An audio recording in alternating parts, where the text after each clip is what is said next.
the 2016 World Championships, SK Telecom T1 faced off against ROX Tigers in a historic 5-game thriller between two of the best teams in Korea at the time. SKT had their backs against the wall after being down 2-1, but their jungler Bengi had an ace up his sleeve. In Game 4 during the drafting phase, Bengi decided to pick the most popular jungler at the tournament, Nidalee. It was an excellent choice. SKT went on to crush ROX Tigers in the 4th and 5th game, earning them a spot at the World's 2016 Grand Finals against Samsung Galaxy. But what if the victory rested on an accident? What if SKT fumbled during the drafting phase? What if Bengi simply picked Nidalee to make sure the enemy jungler Peanut didn't get his hands on the champion? After the game finished, Bengi said in a post-match interview that he was not intended to play Nidalee in the first place.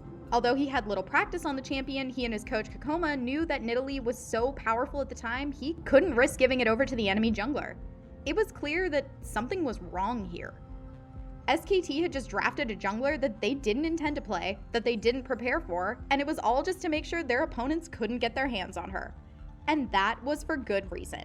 Nidalee was broken at the 2016 World Championship. Playing on patch 6.18 at the time, Nidalee was given huge buffs on patch 6.15 that overtuned her kit, and pros took advantage. At Worlds, Nidalee had a pick ban rate of 100% and scored an incredible 72.7% win rate for the few times she was let through the draft. It was clear that this champion had broken Worlds. Little did Riot know this wouldn't be the last time. What about a champion that can sustain all types of damage, allowing for easier tower dives?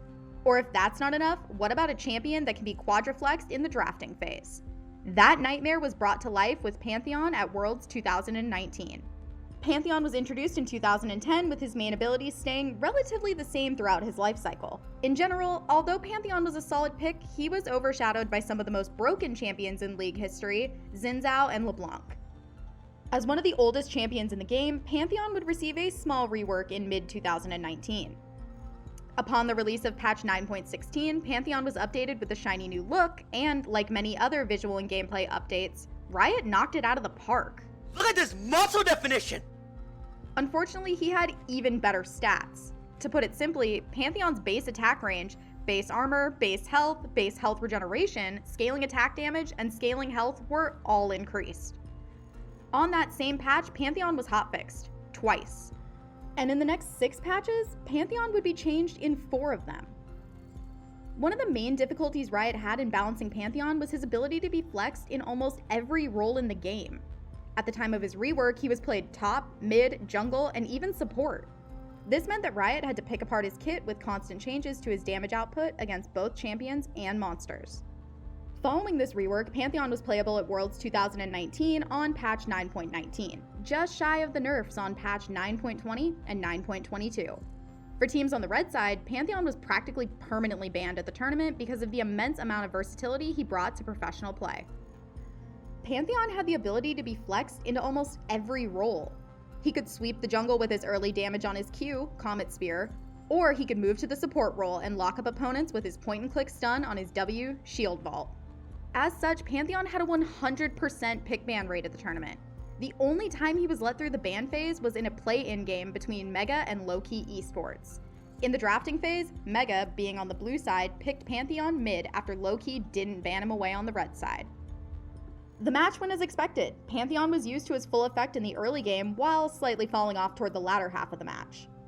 But by that time, the damage was already done. But this was the first and only time Pantheon was played at Worlds 2019.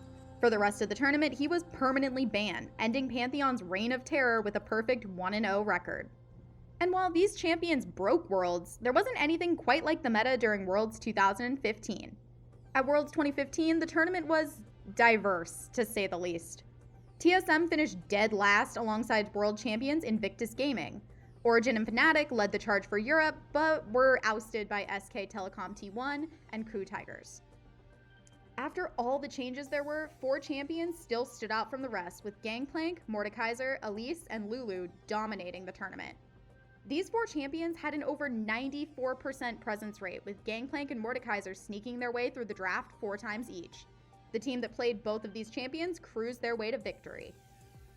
If we take a look at these 2 champions, it was clear to see that they were both busted. Following the Juggernaut rework, Mordekaiser now had the ability to spawn the specter of a recently killed dragon that followed him around and fought for him.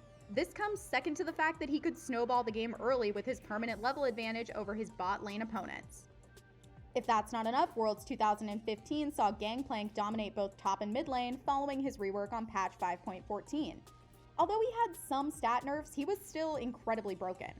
He was an insane duelist, could remove CC, and had an extremely powerful ultimate. But that wasn't all. Gragas, who was performing relatively well at Worlds 2015, was disabled midway through Worlds. During a quarterfinals match between Fnatic and Edward Gaming, Gragas barrels occasionally disappeared, as Fnatic jungler Reignover would find out the hard way.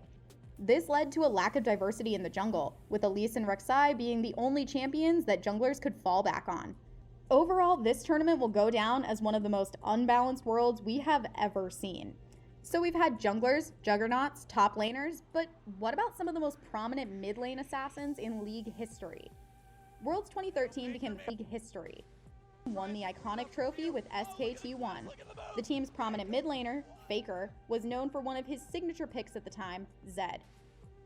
Just shy of the nerfs on patch 3.13, Zed ran rampant at Worlds 2013. Zed had a 100% presence rate and was banned for 52 out of the 63 games. This was the prime era for assassins. Almost every mid laner had some form of assassin champion that they could rely on and play when they needed to.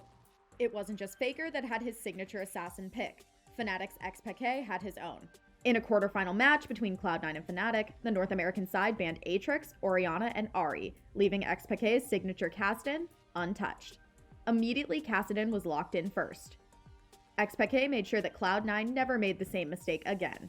The Spanish mid laner crushed Cloud9, ending the match deathless with 11 kills and 7 assists. Unlike in many past tournaments, Worlds 2020 has been one of diversity. Early in the play-in stage, Ornn and Orianna were dominating the competition with over a 90% win rate. But as the main event started, both champions' win rate fell to below 55%. Riot should be pleased knowing that the balance changes they made in the build-up to the biggest tournament of the year were enough to keep the professional meta in check. Though 2020 was a step in the right direction, it's certainly no guarantee that we won't see another 2019 Pantheon in the future.